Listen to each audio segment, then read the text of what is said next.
لائی شوہر کش اس مردار میں کیا لچایا دنیا دیکھی خالی ہے جب دنیا سے جاؤ گے نہ کوئی کپڑا لے جاؤ گے نہ کوئی دکان لے جاؤ گے نہ کوئی مکان لے جاؤ گے نہ محلات لے جاؤ گے کچھ نہیں لے کر کے جاؤ گے کیا لے جاؤ گے تو قرآن کہتا ہے ایک ہی چیز لے کر کے جاؤ گے لا تنس نصیبک من الدنیا دنیا سے اپنے نصیب کا مت بھولو سوائے کفن کے دنیا کی کوئی چیز تم قبر میں نہیں لے جاؤ گے اور بزرگوں نے فرمایا اگر اللہ راضی ہے تو ٹھیک ہے ورنہ یہ کفن بھی جہنم کی چادر بن جائے گا یہ کفن بھی جہنم کی آنکھ میں تبدیل ہو جائے گا میرے بھائیو میری قوم کے جوانوں ایک وقت کی نماز کے لیے صرف 10 منٹ کا ٹائم لگتا ہے صرف 10 منٹ کا ٹائم لگتا ہے 10 منٹ سے زیادہ کا ٹائم نہیں لگتا اللہ اکبر ہم سب کے لیے گھنٹوں گھنٹوں نکالتے ہیں رب کے لیے 10 منٹ اپنے اللہ کے لیے اپنے رب کے لیے 10 منٹ نہیں نکال سکتے ایک نماز کے لیے 10 منٹ 5 وقت کی نماز کے لیے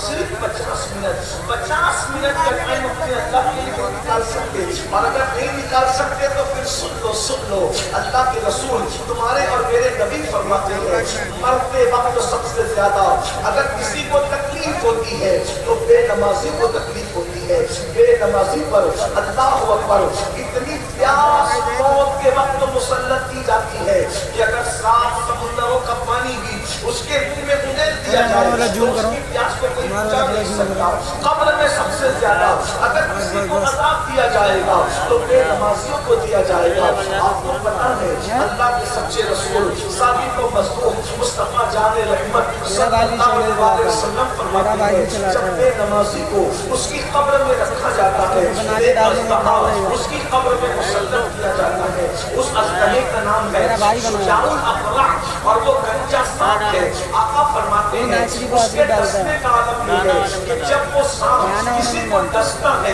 تو انسان ساتھ کا زمین کے اندر دھس جاتا ہے اور اس کے ڈسنے کی وجہ سے 1000 سال تک زہر انسان کے جسم میں گھومتا رہے گا اللہ کو بتاؤ ایک ٹن کا اگر وہ مار دے تو 7 گز یا 70 گز انسان زمین کے اندر جا کر کے دھس جائے اور آپ فرماتے ہیں لوہے کی اس کے ناخن لوہے اللہ اکبر 1000 سال تک کے اس کا زہر انسان کے جسم میں گھومتا رہے گا اور وہ ایک مرتبہ نہیں ڈسے گا بلکہ میرے آقا فرماتے ہیں اگر فجر نہیں پڑے تھے تو وہ ظہر تک ڈستا رہے گا ظہر نہیں پڑا تھا تو عصر تک ڈستا رہے گا عصر نہیں پڑا تھا تو مغرب تک ڈستا رہے گا مغرب نہیں پڑا تھا عشاء تک ڈستا رہے گا عشاء نہیں پڑا تھا رات بھر ڈستا رہے گا فجر تک کے اور آقا فرماتے ہیں یہ ڈسنے کا سلسلہ قیامت تک جاری رہے گا جب تک قیامت قائم نہیں ہو جاتی ذرا غور تو کیجیے میری قوم کے جوانوں میری بہنوں سے بھی پوچھتا ہوں ہمارا جسم اتنا کمزور ہے اگر مچھر کاٹ کے ہم بے چین ہو جاتے ہیں کٹمل کاٹ کے ہم بے قرار ہو جاتے ہیں چوٹی کاٹ لے ہم تڑپ جاتے ہیں بتاؤ کیا ہمارے جسم میں اللہ کے عذاب کو برداشت کرنے کی طاقت ہے اللہ اکبر ارے دنیا کا سانپ اپنے کھیت کا سانپ یا بچھو کاٹ لے ہم تڑپتے رہتے ہیں اللہ اکبر میرے بھائیوں بتاؤ جب ہم دنیا کے سانپ کے کاٹنے پر اتنا تڑپتے ہیں تو قبر کے اندر 2400 گھنٹہ نماز نہ پڑھنے کی وجہ سے جب وہ سانپ ڈسے گا جس کو شجاع الاقرع کہا جاتا ہے تو ہمارا کیا بنے گا اسی پہ بس نہیں صرف شجاع الاقرع کا معاملہ نہیں ہے پھر میرے آقا فرماتے ہیں بے نمازی پر اللہ 99 سانپ مسلط فرمائے گا اس میں سے ایک سانپ کی طاقت کا عالم یہ ہے اگر وہ پھنکار دے تو اس کی گرمی سے سارے انسان مر جائے اگر وہ پہاڑ پہ ڈنک مار دے تو پہاڑ ٹھیزا ٹھیزا ہو جائے ایسے طاقت والے 99 سانپ اللہ بے نمازی پہ مسلط فرمائے گا اب آپ سے میں پوچھنا چاہتا ہوں کہ ہم نماز کے لیے ٹائم کیوں نہیں نکالتے مسجد ویران ہے مسجد مرثیہ خواہ ہے بزرگان دین فرماتے ہیں جب کسی بستی میں لوگ مسجد میں نماز کے لیے نہیں آتے تو رات کی تاریکی میں مسجد اللہ کی بارگاہ میں عرض کرتی ہے اے اللہ جس نے مجھے ویران کر دیا تو ان کے کے گھروں کو ویران کر دے. مجھے بتاؤ جس قوم کے لیے مسجد پر دعا کرے وہ قوم عزت کے ساتھ کیسے جی سکتی ہے؟ وہ قوم وقار کے ساتھ کیسے جی سکتی ہے؟ وہ قوم شان و شوکت کے ساتھ کیسے جی سکتی ہے؟ آج مسلمان کہتے ہیں ہم دنیا میں ذلیل کیوں کیے جا رہے ہیں؟ ہم دنیا میں رسوا کیوں کیے جا رہے ہیں؟ ہم دنیا میں کاٹے کیوں جا رہے ہیں؟ ہم دنیا میں مارے کیوں جا رہے ہیں؟ ہم دنیا میں ستائے کیوں جا رہے ہیں؟ یاد رکھنا جس قوم نے اللہ کے گھروں کو اجاڑ دیا، اللہ اکبر، کیا سمجھتے ہو اگر تم میرے گھر کو اجاڑو گے تو میں تم سے خوش رہوں گا؟ اگر تم میرے گھر کو اجاڑو گے تو کیا میں تم سے خوش رہوں گا؟ اللہ نہ کرے میں تمہارے گھر کو اجاڑوں گا تو کیا تم مجھ سے خوش رہو گے؟ جب میرے گھر کی ویرانی پر میں تم سے دشمنی کروں گا، تمہارے گھر کی ویرانی پر تم مجھ سے دشمنی کرو گے، تو کم از کم کچھ تو سوچا ہوتا کہ ہم نے اللہ کے گھروں کو ویران کر دیا. جدھر آباد ہے، گناہوں کے اہل آباد ہے، جرائم کے اہل آباد ہے. 3 گھنٹے فلم دیکھنے کے لیے جاتے ہیں، 10 منٹ اللہ کی عبادت کے. اور جہاں تک ماں اور بہنوں کا معاملہ ہے، عورتیں مردوں سے زیادہ بے نماز ہیں. مردوں کی تعداد 5% ہے، اس سے کم تعداد عورتوں کی ہے.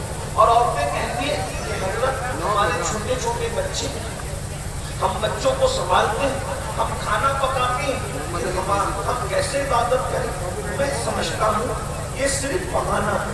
عورتیں کہتی ہیں اتنا ٹائم کھانے پکانے میں، کپڑا دھلنے میں چلا جاتا ہے کہ ہم نماز نہیں پڑھتے. میں آپ سے پوچھتا ہوں اگر عورتوں کو اتنی مسئولیت ہے تو پھر سیریل دیکھنے کے لیے ان عورتوں کے پاس ٹائم کہاں سے آتا ہے؟ اس کے گھر میں لڑائی جھگڑا لگانے کے لیے ٹائم کہاں سے آتا ہے؟ قیمت چگلی کرنے کے لیے ٹائم کہاں سے آتا ہے؟ آپ سے کہتا ہوں آج کی عورتیں جتنی زیادہ فری ہیں، پہلے عورتیں اتنی فری نہیں تھی. بلکہ آپ کسی اور کی بات کو جانے دیجیے. خود سیدہ کائنات، مخدومہ کائنات سیدہ فاطمہ الزہرا رضی اللہ تعالیٰ عنہا کی زندگی کا جائزہ لیجیے. آج آپ کے گھر میں آٹا پیسا ہوا آتا ہے، آج آپ کے گھر میں مرچی کا پاؤڈر پیسا ہوا آتا ہے، آج آپ کے گھر میں پانی کے نل لگے ہوئے ہیں، آپ کے گھروں میں کنویں موجود ہیں، کپڑے دھونے کے لیے واشنگ مشین موجود ہے. لیکن اللہ اکبر، کیا خیال ہے سیدہ کے بارے میں؟ اللہ اکبر، 15 سال کی عمر میں شادی ہوتی ہے اور 21 سال کی عمر میں پہنچتے تک آپ 5 بچوں کی ماں بن جاتی ہے. سیدہ فاطمہ صرف 5 یا 6 سال میں 5 بچوں کی ماں بنی تھی. اور اس کے بعد حالت یہ تھی، اللہ اکبر، اتنے بڑے باپ کی بیٹی ہونے کے بعد اپنے ہاتھ سے چکی چلایا کرتی تھی اور آٹا خود ہی پیسا کرتی تھی. ذرا غور فرمائے، چکی چلاتی تھی ہاتھوں سے.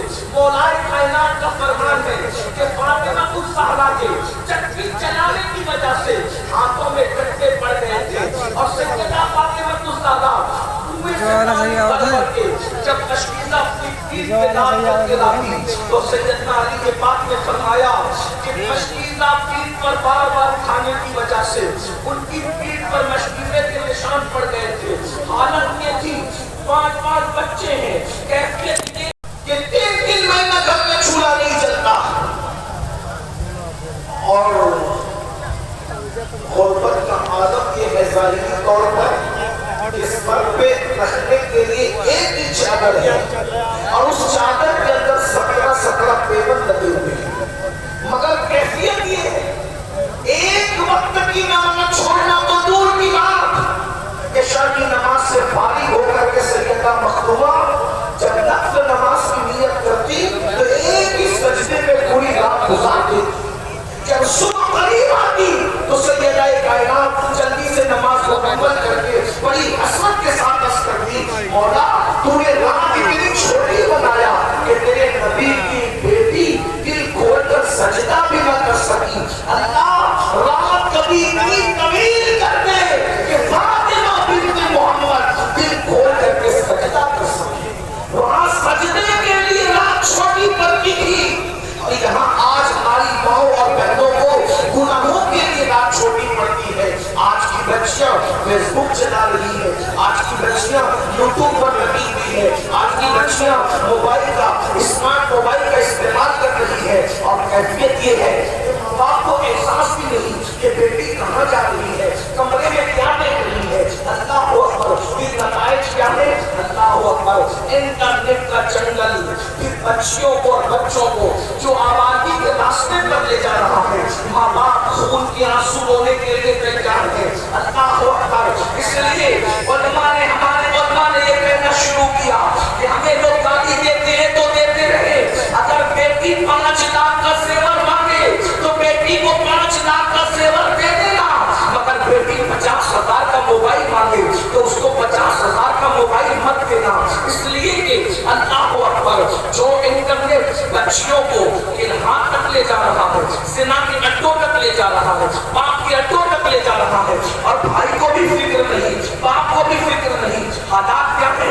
ادھر ماں باپ گناہوں میں ڈوبے ہیں، ادھر بچیاں گناہوں میں ڈوبی ہے، کوئی روکنے والا نہیں، کوئی ٹوکنے والا نہیں۔ شادی کا موقع ہے تو دلہن کو میک اپ کرانے کے لیے بیوٹی پارلر تک لے جایا جاتا ہے، دلہن کے ساتھ ساتھ نوجوان بچیاں بھی جاتی ہیں بیوٹی پارلر تک، اور بعض بیوٹی پارلرز جو ہے وہ باضابطہ زنا کی دلالی کر رہے ہیں، وہاں سے اللہ اکبر زنا کے راستے کھولے جا رہے ہیں۔ میں صرف اتنا کہنا چاہتا ہوں، دنیا جدھر جا رہی ہے دنیا خود جانے، لیکن ایک مسلمان ہونے کی حیثیت سے تمہیں سوچنا ہوگا کہاں جانا ہے، کہاں نہیں جانا ہے، بیٹیوں کو کہاں بھیجنا ہے، کہاں نہیں بھیجنا ہے۔ ارے نادانو، مجھے بتاؤ، جس مذہب کے ماننے والی بیٹیاں نماز پڑھنے کے لیے مسجد نہیں جا سکتی، ان بیٹیوں کو بیوٹی پارلر جانے کی اجازت کس نے دے دی؟ جس مذہب کے ماننے والی بچیاں عید کی نماز پڑھنے کے لیے عیدگاہ نہیں جا سکتی، ان بچیوں کو اللہ اکبر میک اپ کے لیے بیوٹی پارلر پر نامحرم کافر فاسق و فاجر کے پاس جانے کے لیے اس نے اجازت دے دی۔ اللہ اکبر، مہندی لگانے کے لیے بیٹیاں مہندی کلبوں میں جا رہی ہے، میک اپ کے لیے بیوٹی پارلر جا رہی ہے۔ مجھے بتائیے، اللہ اکبر، نہ ماں روکنے کو تیار، نہ باپ روکنے کو تیار، نہ بھائی روکنے کو تیار، نہ شوہر روکنے کو تیار۔ سن لو، اپنے گھر کی عورتوں کو بے پردہ گھمانے والوں، بیوٹی پارلروں تک پہنچانے والوں، وہ تو عذاب بھگتے گی، لیکن تم اپنا انجام سن لو۔ اللہ کے رسول علیہ السلام نے فرمایا، شب معراج جب میں جنت میں گیا تو میں نے جنت کے دروازے پر ایک عبارت یہ بھی لکھی دیکھی کہ جنت دیوس پر حرام ہے، حرام، جنت دیوس پر حرام ہے، حرام۔ جنت کی خوشبو دیوس لوگ سونگھ نہیں پائیں گے، یہاں تک کہ 500 سال سے 500 سال کی دوری سے جنت کی خوشبو آتی ہے، لیکن دیوس نہ جنت کی خوشبو سونگھے گا، نہ جنت میں داخل ہوگا۔ تو صحابہ نے پوچھا، یا رسول اللہ، یہ دیوس کون ہے؟ دیوس کسے کہتے ہیں؟ تو میرے آقا فرماتے ہیں، جس گھر کی عورتیں بے پردہ گھومیں اور وہ مرد منع نہ کرے، وہ دیوس ہے، دیوس۔ اللہ نہ اس کی نمازیں قبول کرتا ہے، نہ اس کی دعائیں قبول کرتا ہے، نہ اس کا فرض قبول کرتا ہے، نہ اس کا نفل قبول کرتا ہے۔ پوچھنا چاہتا ہوں، بہن گھوم رہی ہے بے پردہ، بھائی کو احساس ہے، عورت بیوی گھوم رہی ہے بے پردہ، شوہر کو احساس ہے، بیٹی گھوم رہی ہے بے پردہ، اللہ اکبر، کیا احساس ہے اس کے باپ کو؟ آپ لوگ کہتے ہیں، ارے یہ مولوی لوگ تو پرانی باتیں کرتے ہیں، پرانے خیال کی باتیں کرتے ہیں، آج تو نیا دور ہے، آج تو جدید دور ہے۔ کیا ہوا؟ دنیا جدید دور پر مر گئی، لیکن مسلمان کا حال یہ ہے، ہم کہتے ہیں اگر ترقی کرنا ہے تو لوگ آگے کی طرف جائیں، اور مسلمان کو ترقی کرنا ہے تو وہ مصطفیٰ جان رحمت کے قدموں میں پیچھے کی طرف جائیں۔ کل بھی ہمیں ترقی ملی تھی مصطفیٰ جان رحمت کے قدموں کی وجہ سے، اور آج بھی ترقی ملے گی مصطفیٰ جان رحمت کے قدموں میں آنے کی وجہ سے۔ بیٹیاں پتلے پتلے لباس پہن رہی ہیں، بیٹیاں آدھی آستین کے کپڑے پہن رہی ہیں، بیٹیاں دوپٹوں کو لٹکا کر مفلر کی طرح گلے میں بازاروں میں گھوم رہی ہیں، ولیمے میں گھوم رہی ہیں۔ شادیوں کا حال اتنا برا ہو گیا ہے مسلمانوں کی، اب تو نکاح پڑھانے جانے کا بھی دل نہیں چاہتا، دل نہیں چاہتا۔ صحیح کہہ رہے ہیں، ایسا نہیں کہ اللہ نے نواز دیا تو کوئی گھمنڈ کی بات کرے. اللہ جانتا ہے دلوں کے حالات کو. اب رشتہ داروں کی شادیوں میں بھی شامل ہونے کو دل نہیں چاہتا, کسی کی شادی میں جانے کو دل نہیں چاہتا. کیوں؟ اتنی بے پردگی ہے, اتنے گندے حالات ہیں. لوگ صرف کیا سمجھتے, شادی میں ڈی جے نہیں لگایا تو یہ شادی شریعت کے مطابق ہو گئی. صرف ڈی جے نہ لگانے سے شادی شریعت کے مطابق نہیں ہوتی. شریعت کے کچھ تقاضے اور بھی ہیں. بچیاں گلے میں دوپٹے لٹکا کر بالوں کی نمائش کرتے ہوئے پھر رہے ہیں, کون روکنے والے؟ اور اب تو پاکستانی سیریلوں کی لعنت یہ ہے کہ اسٹیج سجایا جاتا ہے, اس پر دولہا بھی ہوتا ہے دلہن بھی ہوتا ہے, دونوں ہوتی ہے, دونوں ایک کرسی پر بیٹھتے ہیں, دونوں کرسی پر بیٹھتے ہیں اور ملنے والے سب محرم نامحرم دونوں سے ہاتھ بھی ملاتے ہیں. اور بعض جگہ بڑے شہروں میں تب ہاتھ سے بڑھ کر گلے بھی ملتے ہیں. آپ سے میں پوچھتا ہوں, ہم سیریل دیکھ کر زندگی گزارنے کا طریقہ سیکھیں گے؟ ذرا بتاؤ. سیریل کا محتاج وہ مذہب ہے جس کے پاس قرآن جیسی زندہ کتاب نہیں ہے, جس کے پاس مصطفیٰ جان رحمت جیسا قائد اور اسوہ نہیں ہے, جس کے پاس احادیث رسول جیسی نعمت نہیں ہے. ہم سیریلوں کے محتاج نہیں ہیں. ہمارا مذہب اتنا پاکیزہ اور پوتر ہے کہ ہمارے نبی نے بیت الخلا میں جانے کے طریقے سے لے کر کے قبر میں داخل کرنے کے طریقے تک ہمیں مکمل زندگی سکھا دی ہے. یا یوں کہہ لے کہ بچے کے کان میں اذان دینے سے لے کر موت کی آخری ہچکی کے بعد قبر میں لے جاتے وقت کیا دعا کی جائے گی, ہمارے نبی نے ہر چیز سکھا دی ہے. ہم کسی سیریل کے بھی محتاج نہیں ہے, کسی ایکٹر کے بھی محتاج نہیں ہے, کسی اداکار کے بھی محتاج نہیں ہے. ہمارے نبی نے یہاں تک بتایا کہ ناک سیدھے ہاتھ سے صاف کرنی ہے کہ الٹے ہاتھ سے. اتنا بھی میرے نبی نے بتا دیا. بیت الخلا میں سیدھا پیر ڈالنا ہے کہ الٹا پیر ڈالنا, یہ بھی بتا دیا. اسی لیے ایک یہودی نے حضرت سلمان فارسی کو تانا دیا, یہ کیسا دین ہے کہ بیت الخلا جانے کا طریقہ بھی بتاتا ہے. تو سلمان فارسی نے جواب دیا, یہی تو دین ہے کہ بیت الخلا جانے کا طریقہ بھی بتاتا ہے. نعرہ تکبیر, نعرہ رسالت, حضور سید صاحب اللہ. ہمارے دین نے ہمیں کہیں کرشنا قانون نہیں چھوڑا. یہ جب چچا زاد بھائی سے مصافحہ کرنا جائز ہے, اور جب چچا زاد بھائی سے مصافحہ کرنا جائز نہیں بالغ لڑکی کا, ماموں زاد بھائی سے مصافحہ کرنا جائز نہیں, پھپھی زاد بھائی سے مصافحہ کرنا جائز نہیں, سگے بہن بھائی سے مصافحہ کرنا جائز نہیں. حتیٰ کہ ایک بات بتاؤ, بھائی جوان ہو جائے نا تو احتیاط اور تقوی کے طور پر جوان بہن کا جوان بھائی کے گلے ملنا بھی جائز ہے. ایک بات مجھے یاد آ رہی ہے تقوی کی, کیا تقوی اور کیا تقدس ہے. اللہ کے رسول علیہ السلام فرماتے ہیں ایک مرد اور ایک عورت دونوں کو اکیلے میں بیٹھنے کی, تنہائی میں رہنے کی اجازت نہیں دیتا.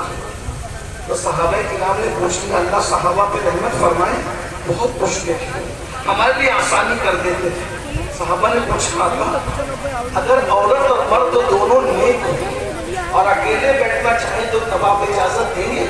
تو میرے آقا فرماتے ہیں اگر مرد حضرت یحییٰ علیہ السلام کی طرح نیک ہو, توجہ, مرد اگر حضرت یحییٰ علیہ السلام کی طرح نیک ہو اور عورت اگر حضرت مریم کی طرح نیک ہو اور دونوں اکیلے بیٹھنا چاہیں تو بھی میں دونوں کو اکیلے بیٹھنے کی اجازت نہیں دے سکتا.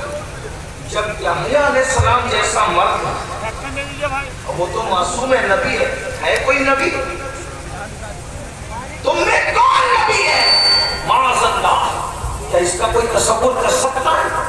ہمارا عقیدہ تو ہے کہ نبوت ختم ہو چکی ہے, ختم نبوت, حضور کے سر پر ختم رسالت کا تاج.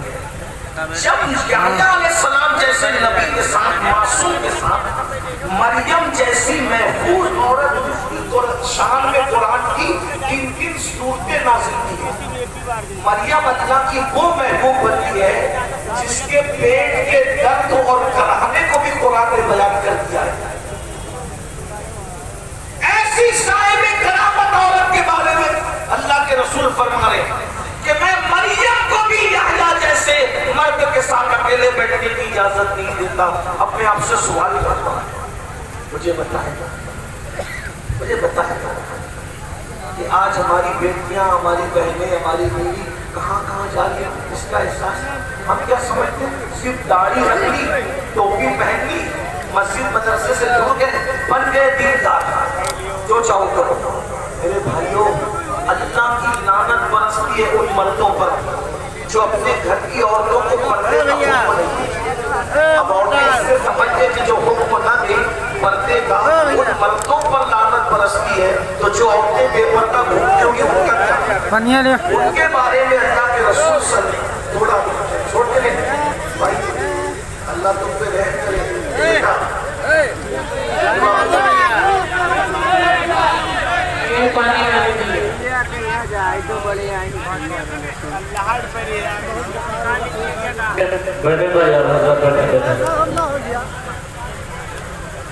پانی رہنے دے بھائی، تھوڑی دیر بیٹھے۔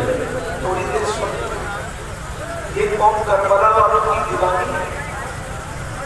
یہ پیاسے رہ کر جب شہید ہونے والوں کی دیوانی ہے تو یہ 10-15 منٹ بیٹھ کے پیاسے تقریر نہیں سن سکتے؟ اب نہیں سن سکتے تو پی لو پانی، میں تھوڑی دیر رک جاتا ہوں، آپ 10 منٹ کا وقفہ لے لیجیے، پانی پی لیے، پھر تقریر کرتا ہوں۔ اور اگر